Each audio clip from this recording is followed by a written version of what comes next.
Ronaldo Madrid markazida yana bir biznes boshlamoqda. Assalomu alaykum hurmatli tomoshabin, kanalimizdan uzoqlashmang. Obuna bo'lib, like bosishni unutmang. Sizni qiziqtirgan eng tezkor, eng ishonchli va eng so'nggi ma'lumotlarni faqat bizning kanaldan topishingiz mumkin. O'tkazib yubormang.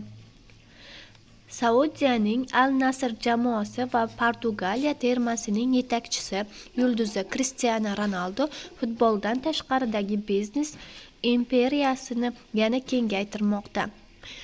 Marca nashri yozishicha, mashhur hujumchi Madrid yuragida ochilayotgan yangi yopiq formatdagi Mega Member klub loyihasida muassis sifatida ishtirok etmoqda. Manba ma'lumotiga ko'ra, bu ulkan loyiha poytaxtdagi nufuzli restoran va tungi klublar tarmog'i sohiblaridan biri Inigo Oniyeva bilan hamkorlikda amalga oshirilayotgan.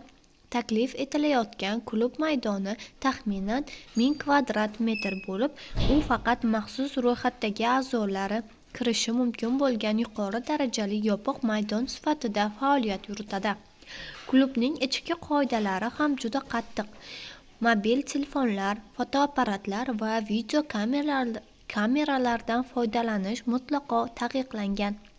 Interar esa 1950-yilda Nyu-York atmosferasi esga soluvchi uslubda bezatilgan bo'lib, konsepsiya jihatidan Soho House kabi eksklyuziv joylarga o'xshaydi. Hozirda oxirgi tayyorgarlik ishlari olib borilmoqda va klubning rasmiy ochilishi yaqin kunlarda bo'lib o'tadi.